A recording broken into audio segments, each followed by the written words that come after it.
Film की शुरुआत होती है चक नोलन की जिंदगी से। चक एक बड़ी कुरियर कंपनी में काम करता है। वो अपने काम को लेकर बहुत सीरियस है।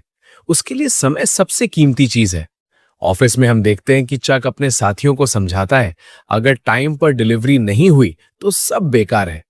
कंपनी के कई देशों में ऑफिस है और चक अपने काम की वजह से सबका भरोसेमंद आदमी है। चक की जिंदगी में एक लड़की है, कैली। दोनों एक दूसरे से बहुत प्यार करते हैं, शादी करना चाहते हैं, लेकिन काम की वजह से बार बार दूर जाना पड़ता है। क्रिसमस पास आ रहा होता है। उसी समय चक को मलेशिया के लिए कंपनी के काम से जाना पड़ता है। कैली उदास हो जाती है और कहती है, मैं क्रिसमस अकेले कैसे बिताऊंगी। चक उसे भरोसा देता है, मैं न्यू ईयर से पहले वापस आ जाऊंगा। दोनों एक दूसरे को क्रिसमस गिफ्ट देते हैं। कैली चक को एक घड़ी देती है जिसमें उसकी फोटो लगी होती है। फिर चक सफर पर निकल जाता है, लेकिन रास्ते में भयानक तूफान आ जाता है। कंपनी का प्राइवेट प्लेन क्रैश हो जाता है और सीधा पैसिफिक महासागर में गिर जाता है। प्लेन में कुल 5 लोग होते हैं, लेकिन सिर्फ चक जिंदा बचता है। समुद्र की लहरें उसे बहाकर एक सुनसान टापू पर ले आती हैं। सुबह आंख खुलती है, चक खुद को एक राफ्ट पर पाता है। चारों तरफ देखता है, कोई इंसान नहीं, कोई आवाज नहीं। वो जोर जोर से चिल्लाता है, कोई है? लेकिन जवाब में सिर्फ खामोशी मिलती है। मदद के लिए वो जमीन पर बड़ा सा लिखता है, हेल्प। उसे लगता है कि कोई जहाज या प्लेन देख लेगा। रात हो जाती है, वो थक कर सो जाता है। अगली सुबह उठता है तो देखता है कि उसका लिखा हुआ हेल्प मिट चुका है। फिर वो लकड़ी के टुकड़े से दोबारा लिखता है। उसे अब भी उम्मीद है कि कोई आएगा। भूख लगती है, लेकिन आसपास पड़े पैकेट्स में खाने को कुछ नहीं मिलता। अचानक उसे कुछ गिरने की आवाज सुनाई देती है। वो देखता है, एक नारियल नीचे गिरा है। उसे समझ आता है कि यही उसकी पहली उम्मीद है। वो नारियल का पानी पीता है और उसी से जिंदा रहता है। 3 दिन बीत जाते हैं। उसके पैर पत्थरों से बुरी तरह जख्मी हो जाते हैं। वो नंगे पांव है। अपनी पैंट काटकर कपड़ा बनाता है और पैरों पर बांध लेता है। दूर उसे एक ऊंचा पहाड़ दिखाई देता है। वो सोचता है शायद ऊपर से कुछ दिखे। काफी मेहनत के बाद वो पहाड़ की चोटी तक पहुंच जाता है, लेकिन वहां भी कुछ नहीं। नीचे उतरते वक्त उसे समुद्र में कुछ तैरता हुआ दिखता है। पास जाकर देखता है तो वो उसके प्लेन का पायलट होता है, मरा हुआ। चक टूट जाता है। वो रोता है और पायलट को सम्मान के साथ दफनाता है, लेकिन उसकी टॉर्च और जूते अपने पास रख लेता है।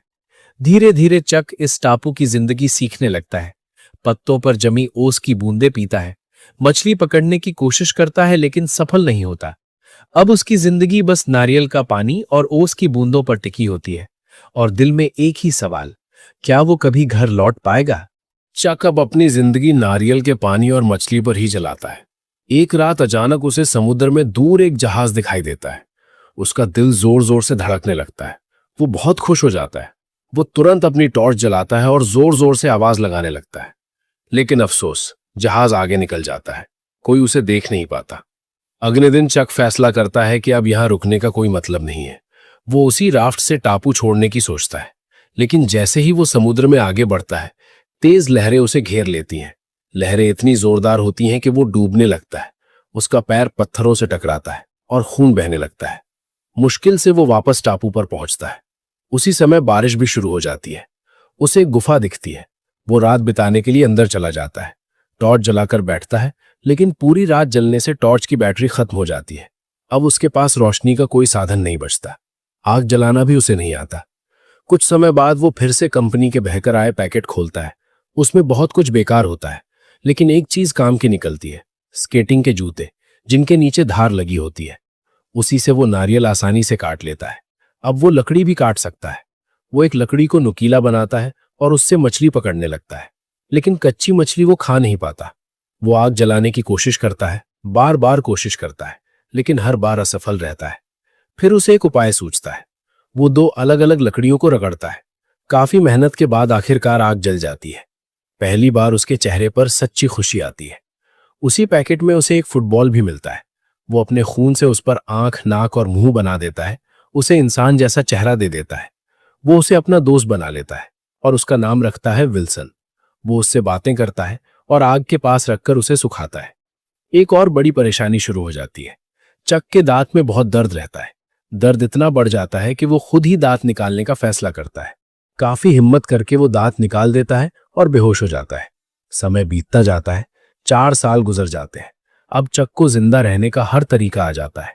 उसकी दाढ़ी और बाल बहुत बढ़ जाते हैं, वो कमजोर दिखने लगता है, लेकिन मछली पकड़ने में वो अब माहिर हो चुका होता है। विल्सन उसका सबसे अच्छा दोस्त बन जाता है। वो उससे रोज बातें करता है। एक दिन मछली खाते समय उसे एक अजीब आवाज सुनाई देती है। वो देखता है समुद्र से एक लोहे की शीट बहकर आई है। उसी पल उसके दिमाग में एक नया आइडिया आता है कि अब मैं यहां से निकल सकता हूं। वो कई बार भागने की कोशिश करता है, लेकिन हर बार तेज लहरें उसे रोक देती हैं। अब वो नारियल की लकड़ी से एक नाव बनाना शुरू करता है। आगे लोहे की शीट लगाता है ताकि लहरें नाव न तोड़ें। नाव बनाना आसान नहीं होता, लेकिन वो हार नहीं मानता। वो सही मौसम का इंतजार करता है। फिर एक दिन वो नाव में बैठता है, पानी को पीछे धकेलने के लिए लोहे की शीट का इस्तेमाल करता है। विल्सन को भी नाव में रखता है और समुद्र में निकल पड़ता है। रास्ते में बड़ी बड़ी लहरें आती हैं। सफर आसान नहीं होता। उसे नहीं पता जमीन कब दिखेगी, लेकिन फिर भी उसके दिल में एक उम्मीद होती है कि शायद मैं घर पहुंच जाऊं।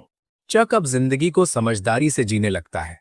वो खाने के लिए मछली जमा करके रखता है और पीने के लिए बारिश का पानी।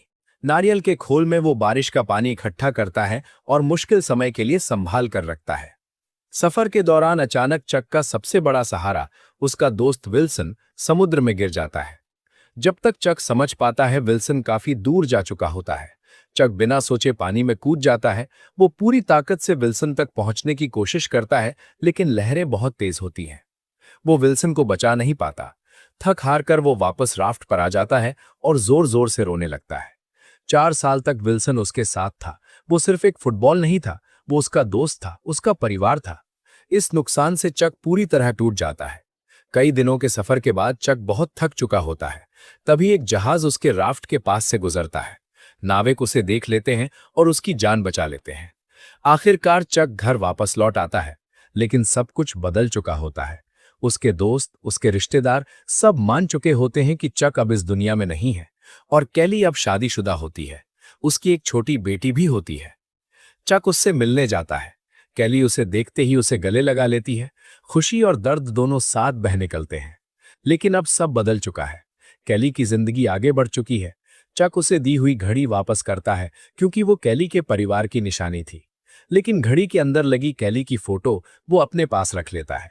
कैली उससे कहती है, तुमने वादा किया था कि लौटोगे। चक माफी मांगता है। वो जाने लगता है। कैली आज भी चक से प्यार करती है, लेकिन अब उसकी अपनी जिम्मेदारियां हैं। वो उसे छोड़कर नहीं जा सकती। कैली चक को दी हुई गाड़ी वापस कर देती है। चक गाड़ी लेकर निकल जाता है। उसे जाते देख कैली का दिल टूट जाता है। वो उसके पीछे दौड़ती है। चक भी रुक जाता है। दोनों फिर से एक दूसरे को गले लगा लेते हैं। कैली कहती है, मुझे पता था तुम जिंदा हो। मुझे यकीन था तुम लौटोगे, लेकिन सबके दबाव में मुझे शादी करनी पड़ी। दोनों अपने दिल की बात कहते हैं। चक उसे उसके घर तक छोड़ता है। वो कहता है, मैं तुम्हारा रिश्ता नहीं तोड़ना चाहता। बाद में चक अपने दोस्त के साथ बैठा होता है और बताता है कि मैंने एक बार समुद्र किनारे अपनी जान देने की भी कोशिश की थी, लेकिन तभी कैली का ख्याल आया और मैं रुक गया। वापस आया तो पता चला मैं उसे खो चुका हूं। वक्त ने उसे अपनी जिंदगी चुनना सिखा दिया। अब चक फिर से अकेला है, लेकिन जिंदगी रुकती नहीं। आखिर में चक के पास एक पैकेट होता है जो वो टापू से साथ लाया था। प्लेन क्रैश के बाद वो पैकेट समुद्र में बहकर आया था। चक ने तय किया था कि घर जाकर खोलेगा, लेकिन वो उसे खोलता नहीं। वो पैकेट वापस करने जाता है। घर पर कोई नहीं मिलता। वो दरवाजे पर एक नोट छोड़ देता है, इस पैकेट ने मेरी जान बचाई, और वहां से चला जाता है। आखिरी सीन में चक एक कच्चे रास्ते पर खड़ा है, हाथ में नक्शा है। वो सोच रहा है अब कहाँ जाना है। तभी एक लड़की आती है और उसे रास्ता बताती है। उसकी गाड़ी पर वही पंख का निशान होता है जो उस पैकेट पर था। चक उसे देखता रहता है। वो लड़की उसी घर पर जाती है जहां चक ने नोट छोड़ा था। उसने भी अपने बिजनेस पार्टनर को खोया होता है। चक की आंखों में अब भी एक छोटी सी उम्मीद होती है, और इसी उम्मीद के साथ फिल्म खत्म हो जाती है।